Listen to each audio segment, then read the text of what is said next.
ನಮ್ಮ ದೇಶದ 140 ಕೋಟಿ ಜನರನ್ನು ಹೇಗೆ ಲೆಕ್ಕ ಹಾಕ್ತಾರೆ ಅಂತ ಯಾವತ್ತಾದ್ರೂ ಯೋಚನೆ ಮಾಡಿದ್ದೀರಾ? ಇದು ಸುಮ್ನೆ ಲೆಕ್ಕಾಚಾರ ಅಲ್ಲ, ಇದು ಜಗತ್ತಿನಲ್ಲೇ ಅತಿದೊಡ್ಡ ಆಡಳಿತಾತ್ಮಕ ಕಸರತ್ತು. 2027ರ ಭಾರತದ ಜನಗಣತಿಗೆ ಸಿದ್ಧತೆಗಳು ಈಗಾಗಲೇ ಶುರುವಾಗಿದೆ. ಹಾಗಿದ್ರೆ ಬನ್ನಿ, ಅದರ ಮೊದಲ ಹಾಗೂ ಅತಿ ಮುಖ್ಯ ಹಂತ ಅಂದ್ರೆ ಮನೆಪಟ್ಟಿ ಮತ್ತು ಮನೆಗಣತಿಯ ಅಧಿಕೃತ ಕೈಪಿಡಿಯ ಒಳಗೆ ಏನಿದೆ ಅಂತ ಇವತ್ತು ನೋಡೋಣ. ಈ ಇಡೀ ಪ್ರಕ್ರಿಯೆಯ ಹಿಂದಿರೋ ಅಸಲಿ ಉದ್ದೇಶವೇನು ಗೊತ್ತಾ? ಅದು ಈ ಒಂದು ಸರಳ ಮಾತಿನಲ್ಲಿದೆ: ಜನಗಣನೆಯಿಂದ ಜನಕಲ್ಯಾಣ. ಇದು ಕೇವಲ ಅಂಕಿ ಸಂಖ್ಯೆಗಳ ಆಟ ಅಲ್ಲ. ಈ ಮಾಹಿತಿಯಿಂದಲೇ ಹೊಸ ಶಾಲೆಗಳು, ಆಸ್ಪತ್ರೆಗಳು ಮತ್ತು ರಸ್ತೆಗಳು ಎಲ್ಲಿ ಬೇಕು ಅಂತ ಪ್ಲಾನ್ ಮಾಡೋದು. ಅಂದ್ರೆ ಯಾರಿಗೆ ಸಂಪನ್ಮೂಲಗಳ ಅವಶ್ಯಕತೆ ಇದೆಯೋ ಅವರಿಗೆ ಅದು ಸರಿಯಾಗಿ ತಲುಪುತ್ತೆ. ಸರಿ, ಈ ನಮ್ಮ ವಿಶ್ಲೇಷಣೆಯಲ್ಲಿ ನಾವು ಈ 5 ಪ್ರಮುಖ ವಿಷಯಗಳ ಬಗ್ಗೆ ಮಾತಾಡೋಣ. ಭಾರತದ ಜನಗಣತಿಯ ಅಗಾಧತೆ ಎಂಥದ್ದು?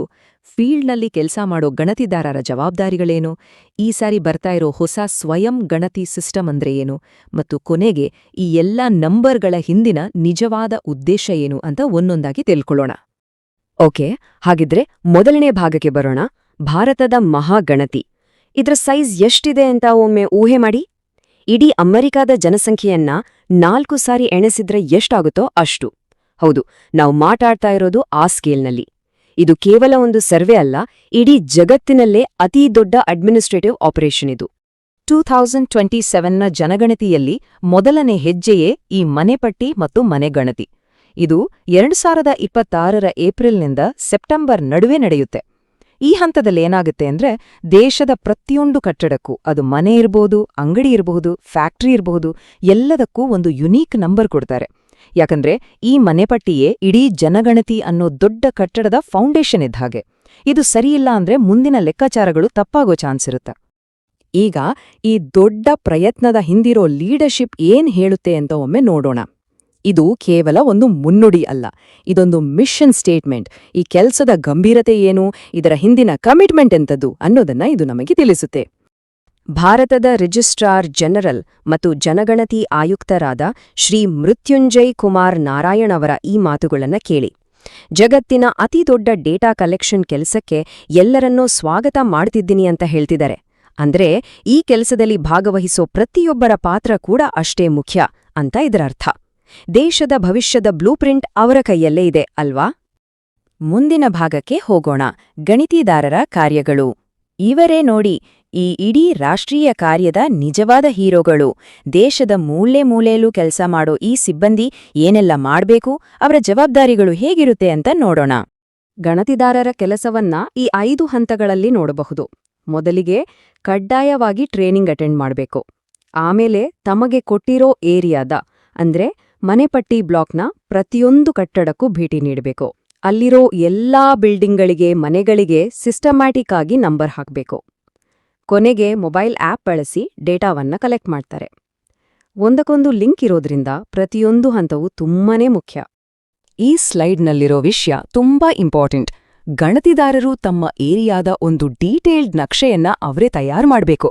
ಒಂದು ಸಣ್ಣ ಗಲ್ಲಿ ಅಥವಾ ಓಣಿಯನ್ನ ಮ್ಯಾಪ್ನಲ್ಲಿ ಗುರ್ತಿಸೋದು ಮರ್ತೋದ್ರೆ ಏನಾಗುತ್ತೆ ಅಂತ ಯೋಚನೆ ಮಾಡಿ. ಆ ಇಡೀ ಏರಿಯಾದಲ್ಲಿರೋ ಕುಟುಂಬಗಳು ಜನಗಣತಿಯಿಂದಲೇ ಮಿಸ್ ಆಗ್ಬಿಡ್ಬೋದು. ಇದರಿಂದ ಅವ್ರಿಗೆ ಸಿಗಬೇಕಾದ ಸೌಲಭ್ಯಗಳು ಸಿಗದೇ ಇರೋ ಹಾಗೆ ಆಗತ್ತೆ. ಇಲ್ಲಿ ಒಂದು ಪ್ರಮುಖವಾದ ವ್ಯತ್ಯಾಸವನ್ನ ನಾವು ಅರ್ಥ ಮಾಡ್ಕೋಬೇಕು. ಕಟ್ಟಡ ಸಂಖ್ಯೆ ಅಂದ್ರೆ ಬೇರೆ, ಜನಗಣತಿ ಮನೆ ಸಂಖ್ಯೆ ಅಂದ್ರೆ ಬೇರೆ. ಇದನ್ನ ಹೀಗೆ ಯೋಚನೆ ಮಾಡಿ. ಒಂದು ದೊಡ್ಡ ಅಪಾರ್ಟ್ಮೆಂಟ್ ಇದ್ರೆ ಆ ಇಡೀ ಬಿಲ್ಡಿಂಗ್ಗೆ ಕೊಡೋದು ಕಟ್ಟಡ ಸಂಖ್ಯೆ. ಆದ್ರೆ ಆ ಬಿಲ್ಡಿಂಗ್ ಒಳಗಡೆ ಇರೋ ಪ್ರತಿಯೊಂದು ಫ್ಲಾಟ್ಗೂ ಒಂದು ಪ್ರತ್ಯೇಕ ನಂಬರ್ ಕೊಡ್ತಾರಲ್ವಾ, ಅದನ್ನ ಜನಗಣತಿ ಮನೆ ಸಂಖ್ಯೆ ಅಂತ ಕರೀತಾರೆ. ಸೊ ಒಂದೇ ಕಟ್ಟಡದಲ್ಲಿ ಎಷ್ಟೊಂದು ಜನಗಣತಿ ಮನೆಗಳು ಇರಬಹುದು.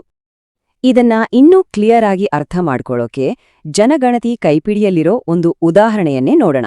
ಈ ಟೇಬಲ್ ನೋಡಿ. ಫ್ಲಾಟ್ ನಂಬರ್ A-101ರಲ್ಲಿ 2 ಬೇರೆ ಬೇರೆ ಕುಟುಂಬಗಳಿದ್ರೆ, ಅಂದ್ರೆ 2 ಜನಗಣತಿ ಮನೆಗಳಿದ್ರೆ, ಅವುಗಳಿಗೆ 0001 ಮತ್ತು 0002 ಅಂತ ನಂಬರ್ ಕೊಡ್ತಾರೆ. ಮುಂದಿನ ಫ್ಲಾಟ್ A-102ರಲ್ಲಿ 3 ಜನಗಣತಿ ಮನೆಗಳಿದ್ರೆ ನಂಬರ್ಗಳು 0003, 0004 ಮತ್ತು 0005 ಅಂತ ಕಂಟಿನ್ಯೂ ಆಗುತ್ತೆ. ಈ ರೀತಿ ಮಾಡಿದಾಗ ಮಾತ್ರ ನಿಖರವಾಗಿ ಎಲ್ಲರನ್ನೂ ಲೆಕ್ಕ ಹಾಕೋಕೆ ಸಾಧ್ಯ. ಸರಿ, ಈಗ ನಾವು ಮಾತಾಡಕ್ ಹೊರತಿರೋದು ಒಂದು ಗೇಮ್ ಚೇಂಜರ್ ಬಗ್ಗೆ.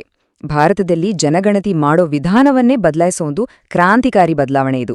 2027ರ ಜನಗಣತಿಯಲ್ಲಿ ಇದೊಂದು ಅತಿದೊಡ್ಡ ಇನ್ನೋವೇಷನ್. ಹಾಗಿದ್ರೆ 2027ರ ಜನಗಣತಿಯಲ್ಲಿ ನಿಜವಾಗಿಯೂ ಹೊಸತೇನಿದೆ? ಈ ಪ್ರಶ್ನೆಗೆ ಉತ್ತರ ಜನಗಣತಿಯ ಇಡೀ ಭವಿಷ್ಯವನ್ನೇ ಬದಲಾಯಿಸೋ ಶಕ್ತಿ ಹೊಂದಿದೆ. ಉತ್ತರ ಇಲ್ಲಿದೆ. ಸ್ವಯಂ ಗಣತಿ ಅಂದ್ರೆ ಇದೇ ಮೊದಲ ಬಾರಿಗೆ ಗಣತಿದಾರರು ಮನೆಗೆ ಬರೋಕ್ಕೂ ಮುಂಚೆನೇ ಜನರೇ ತಮ್ಮ ಮನೆಯ ಮಾಹಿತಿಯನ್ನ ಆನ್ಲೈನ್ ಪೋರ್ಟಲ್ ಮೂಲಕ ತುಂಬಬಹುದು. ಇದರಿಂದ ಜನರಿಗೆ ತಮ್ಮ ಅನುಕೂಲಕ್ಕೆ ತಕ್ಕಂತೆ ತಾವೇ ತಮ್ಮ ಮಾಹಿತಿಯನ್ನ ತುಂಬೋ ಅಧಿಕಾರ ಸಿಗುತ್ತೆ. ಈ ಸಿಸ್ಟಮ್ ತುಂಬಾನೇ ಸಿಂಪಲ್ ಆಗಿದೆ. ಗಣತಿ ಶುರುವಾಗೋ 15 ದಿನಗಳ ಮುಂಚೆ ಈ ಆನ್ಲೈನ್ ಪೋರ್ಟಲ್ ಓಪನ್ ಆಗುತ್ತೆ. ನಿಮ್ಮ ಮೊಬೈಲ್ ನಂಬರ್ಗೆ ಬರೋ OTP ಬಳಸಿ ಸುರಕ್ಷಿತವಾಗಿ ಲಾಗಿನ್ ಆಗಬಹುದು. ಯಾಕಂದ್ರೆ ನಿಮ್ಮ ಡೇಟಾ ಸೇಫ್ಟಿ ಸರ್ಕಾರಕ್ಕೆ ಮುಖ್ಯ. ಒಂದು ಇಂಪಾರ್ಟೆಂಟ್ ವಿಷಯ ಅಂದ್ರೆ ನೀವು ಆನ್ಲೈನ್ನಲ್ಲಿ ಮಾಹಿತಿ ತುಂಬಿದ್ರೂ ಗಣತಿದಾರರು ವೆರಿಫಿಕೇಷನ್ಗೆ ಒಮ್ಮೆ ಮನೆಗೆ ಬಂದೇ ಬರ್ತಾರೆ.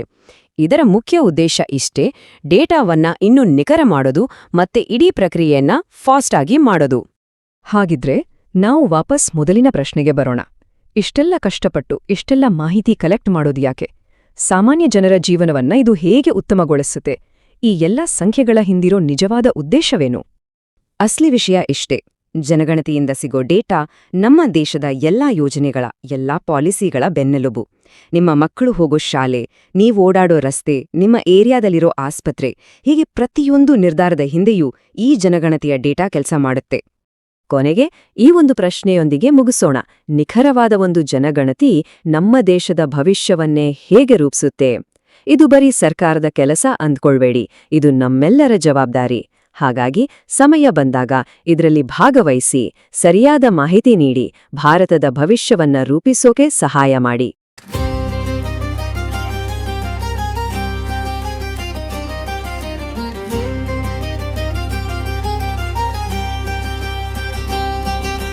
ಶಿವಮಂದಿರ ಸಮವಿನ ಸುಂದರ ಸುಮ ಶೃಂಗಾರದ ಗಿರಿ ಶೃಂಗಕ್ಕೆ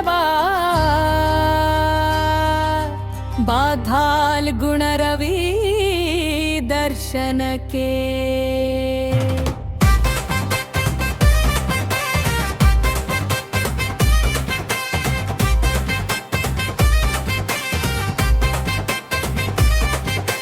ಕುಂಕುಮ ಗೂಳಿಯ ದಿಕ್ಕಟ ವೇದಿಯೊಳೋ ಕುಳಿಯಲ್ಲಿ ನಿಂದೇಳುವನು, ಕೋಟಿ ವಿಹಂಗಮ ಮಂಗಳವರಸ ನೈವೇದ್ಯಕ್ಕೆ ಮುದಟಾಡುವನು. ಚಿನ್ನದ ಚೆಂಡನೆ ಮೂಡುವನು, ಹೊನ್ನನೆ ಹೊಯ್ನೀರ್ ನೀಡುವನು, ಸೃಷ್ಟಿಯ ಹೃದಯಕ್ಕೆ ಪ್ರಾಣಾಗ್ನಿಯ ಹೊಳೆ ಹರಿಸಿರ ವಿದಯ ಮಾಡುವನು.